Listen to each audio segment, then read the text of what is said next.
ஒரு முறை தனியொரு மந்திரவாதி எலுமிச்சை மந்திரங்கள் பயிற்சி செய்யும் ஒரு மலைப்பகுதியில் வாழ்ந்தார்.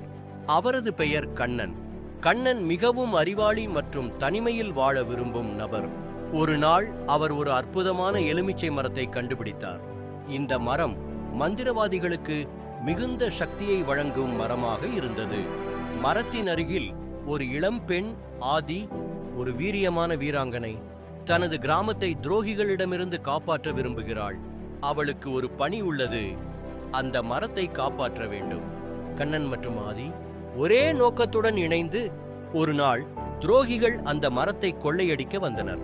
கண்ணன் மற்றும் ஆதி துரோகிகளை எதிர்த்து போராடினர்.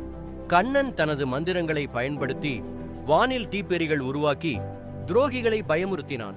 ஆதி தனது வாளால் துரோகிகளை வென்றாள்.